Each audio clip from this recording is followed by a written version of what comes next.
The funny thing about plastic surgery is that the longer you wait to do it, the more complicated the procedure may become.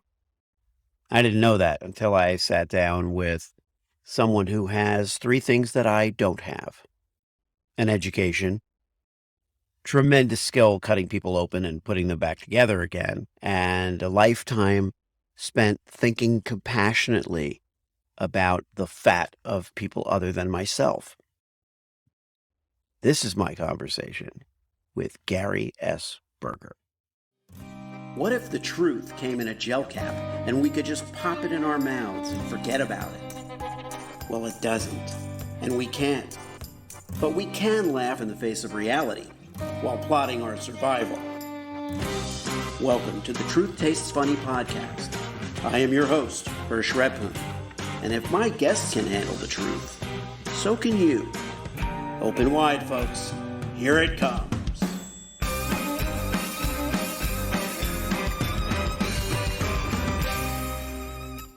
I'm going to tell you a little bit about my guest and his work and qualifications, just so you have a sense, because my guest today is Dr. Gary Berger. There's a lot to know about him. He is a board-certified plastic and reconstructive surgeon. He's the medical director of Park 71 Plastic Surgery. He's had a thriving practice on Manhattan's Upper East Side for nearly 25 years now. I'm going to rattle off a few things, and then I'm going to tell you how I know him. He's a member of the American Society of Plastic Surgeons, the American Society for Aesthetic Plastic Surgery, the New York Regional Society of Plastic Surgeons, a fellow of the American College of Surgeons. He was sworn in as an honorary police surgeon of the New York City Police Department in 2013. He went to Port-au-Prince, Haiti to perform emergency reconstructive surgery on victims of the earthquake. In 2010, he's been selected Best Doctor in Manhattan, the Bronx and Westchester by Better Living magazine for several years, and listed as one of America's cosmetic doctors by the renowned Castle Connolly organization. There is so much more to say about him, and none of it really comes as a surprise to me, because this is the same Gary Berger that I met in a dorm room 35 years ago when we were freshmen in college, poring over Gary's collection of Billy Joel cassettes, which included the 1970 album. What was it called again? California Flash was some, but the album was called Attila, named after the band was called Attila. But we're not here to reminisce about Billy Joel. And we don't want to listen to that album ever again. And we're never going to listen to that album again. But what I do want to talk about is where we're at today.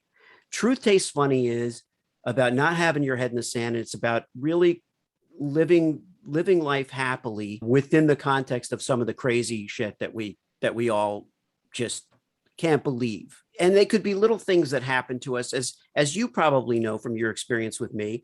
I'm very conscious of the environment. I care very much about our world, but at the same time, if I stub my toe, all hell breaks loose. And this is just what happens. This is the level of, that's why I needed a special bathtub in our dorm room. Although we'll again, we don't have to go there. But Gary, tell me, let's speak generally, actually.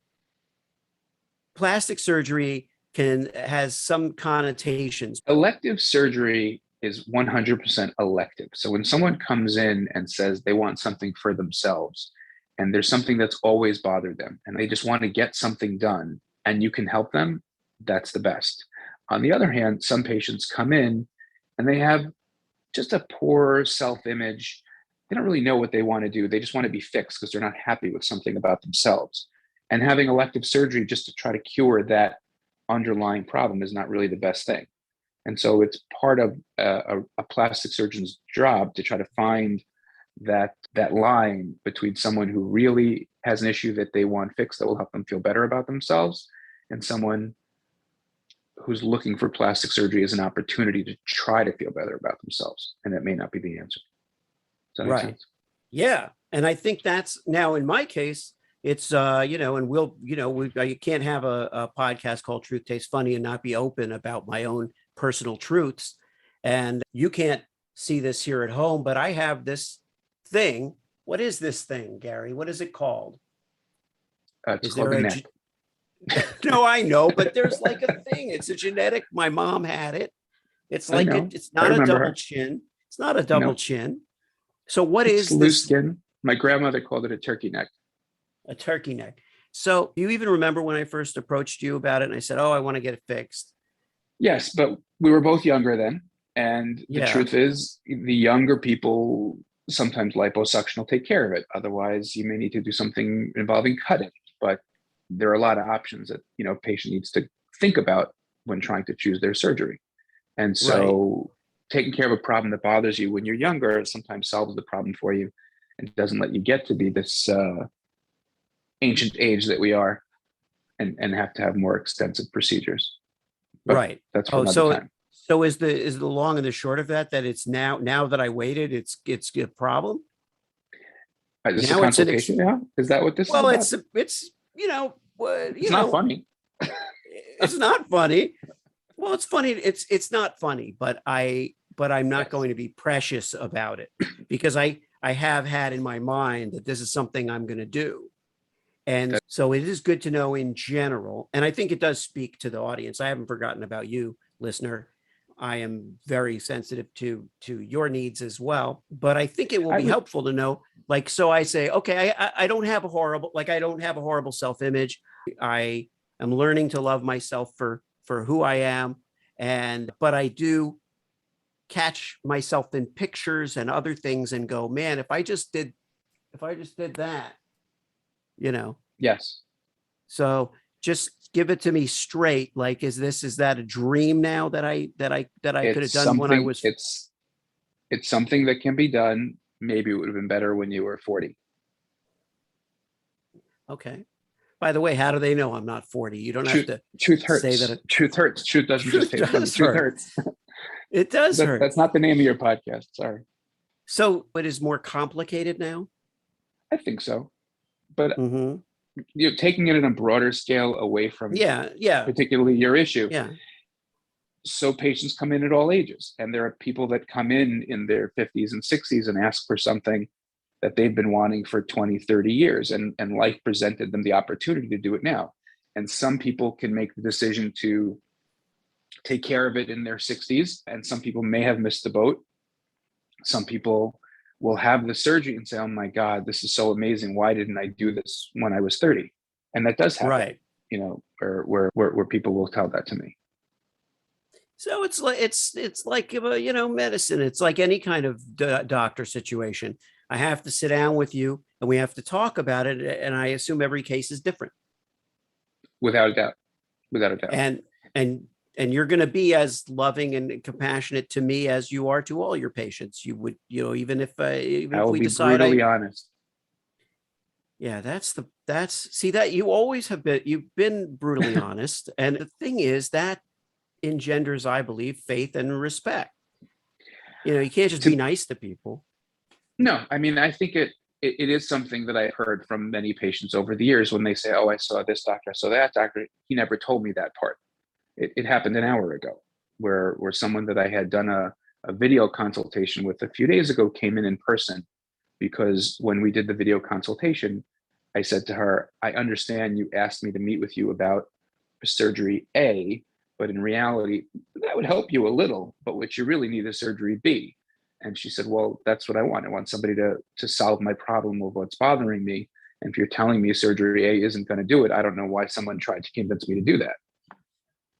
There could also be a scenario where I come in, I spend 15 minutes with you, and I'm like, you know what? Piece of tape, and I'm good. If you grow mutton chops and grow them very long, you can tie them around the back of your head and pull the skin back. And pull your neck back. You know a lot of tricks, don't you? You know a lot of these tricks. There's a lot of tricks. Are there tricks? Are there what you would consider to be tricks of the trade in plastic surgery? Yes, I think there are. I think, there are certain surgeries that I can describe to you very generically. This is how you do a tummy tuck. But how I do it and how the guy down the block on Park Avenue or the guy around the corner on Madison Avenue, or down on Fifth Avenue, will have their own little twist to it to try to do the surgery the way that they think is best from their years of experience. So yeah, I have my shtick. And of those three guys, are any of them better than you? No. I didn't think so. Especially the one on Madison. That guy? No. I don't know about that. What do you see in terms of the age makeup now?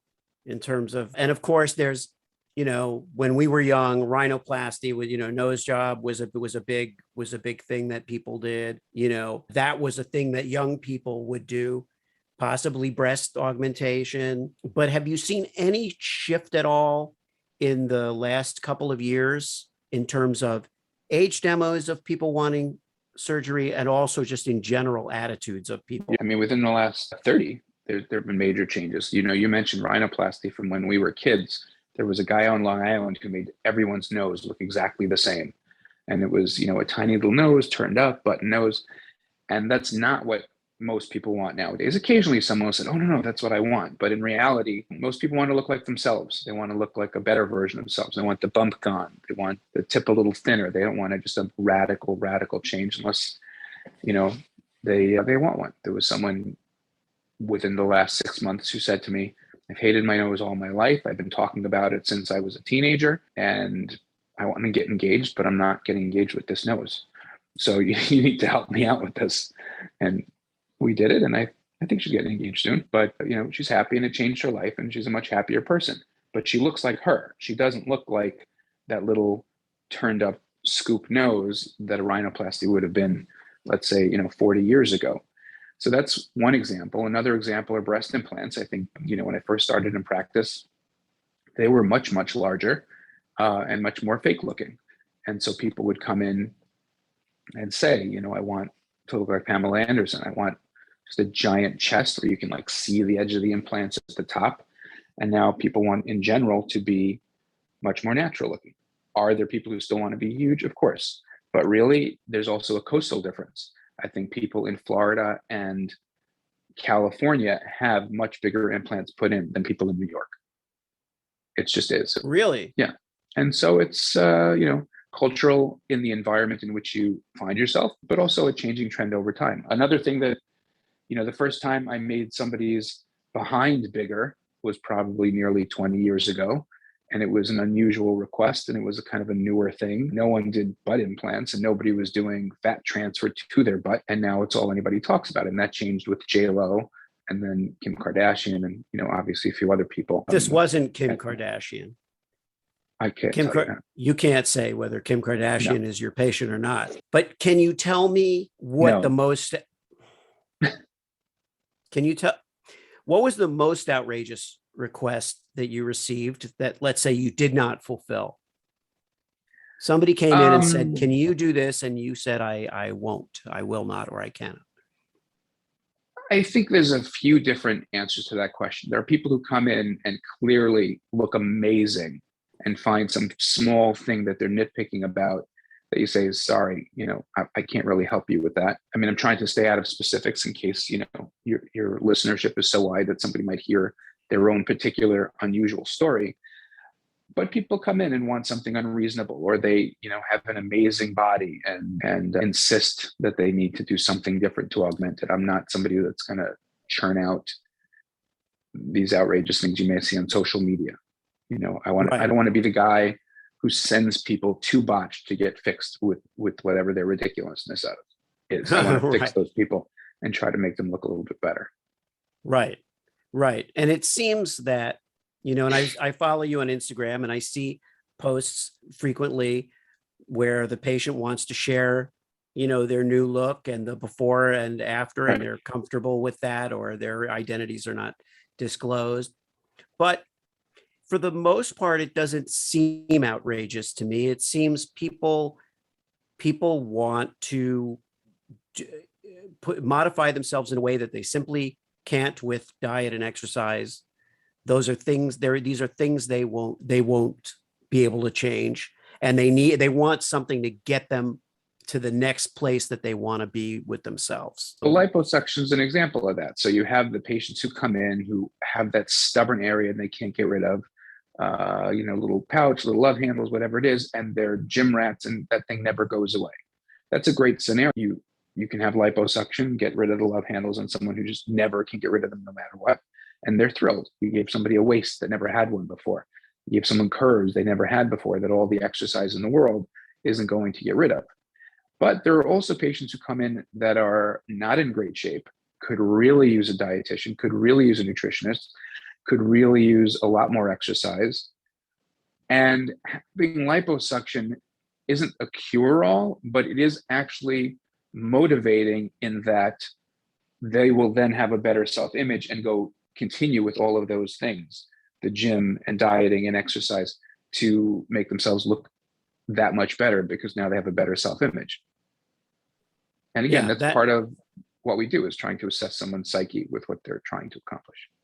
well, that's where, to bring it back to me, just coincidentally, to bring it back to me, I recently I changed my diet pretty drastically. I had been exercising regularly for a long time, but I'm really like, now I'm going on at least a year or so of being really committed to it.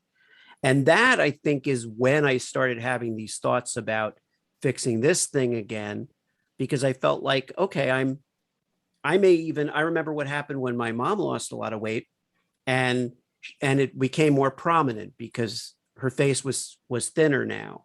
And so this thing was a little more, but I've only been thinking about it now because I thought, well, I'm trying to get into the healthiest shape of my life, let's say. If I do that, will I be in better position to pursue cosmetic, elective surgery? If you're really going to lose the weight and get in shape, you are better off waiting until you've reached that plateau and stayed that way for a while.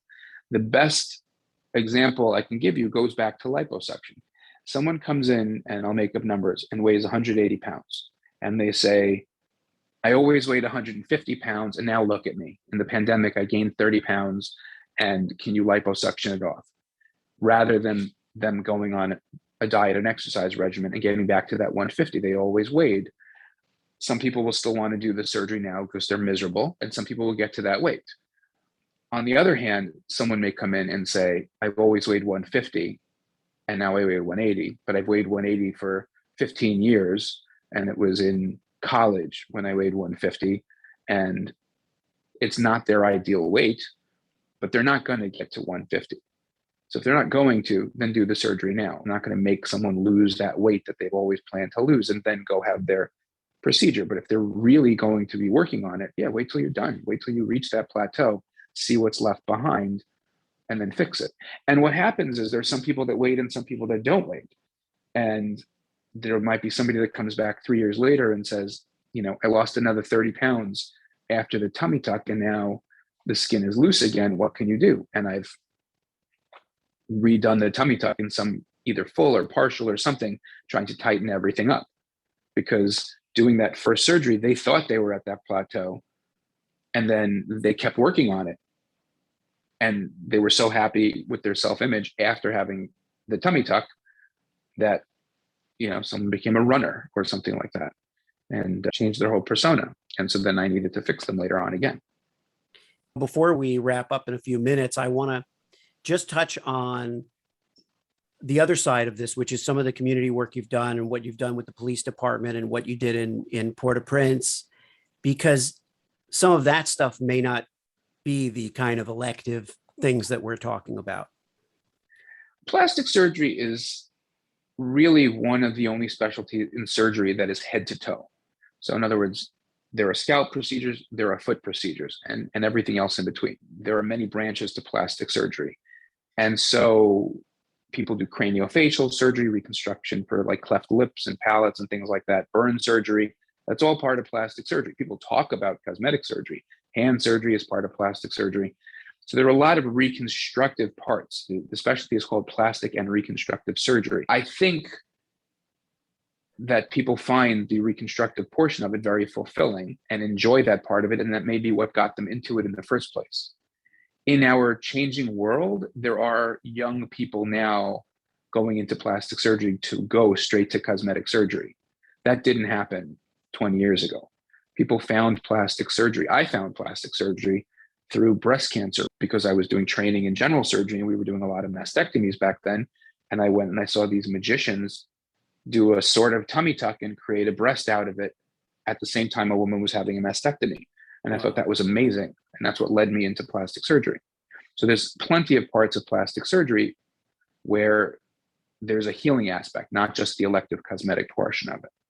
And so for the community, I'm the guy where people call when their kid falls on a weekend, to fly to another country and to help people, to get called by an emergency room to go and help people. I think that's a fulfilling part of what we do.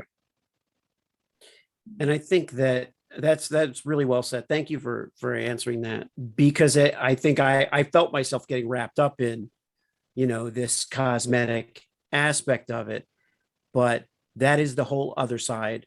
When my son was a year and a half and hit his lip on a toilet seat, and we had to rush him to have emergency, surgery because it was so split. It's at those moments when surgeons like you are just a godsend, or a lifesaver. And that,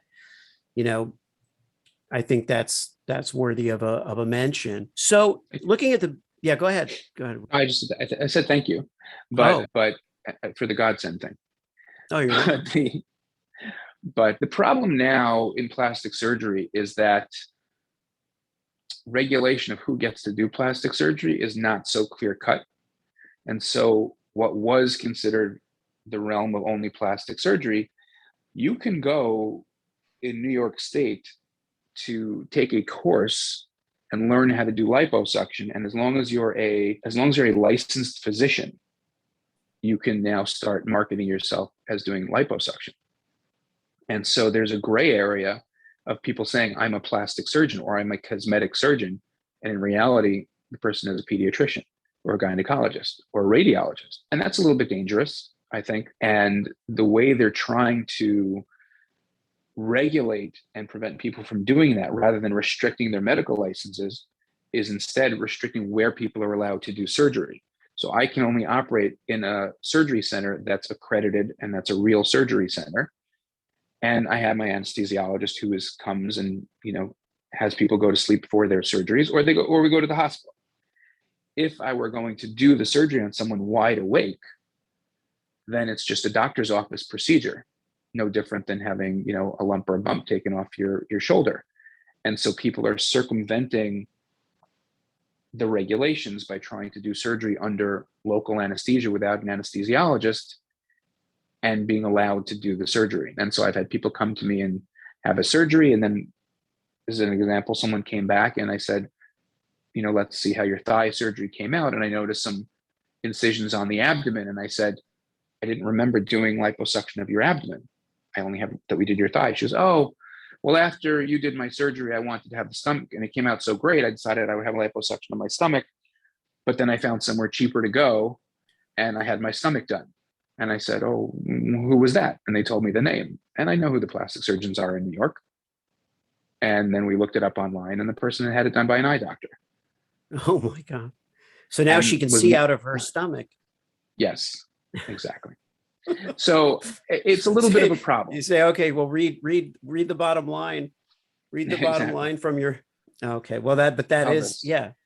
Yeah. So it's a little scary. It's a little scary, but at the same time, I think some states are working on it more than others. And it's a bigger thing to try to get people to stay in this country and not fly for less expensive surgery over. And we see problems with that all the time also. And that's a little scary too.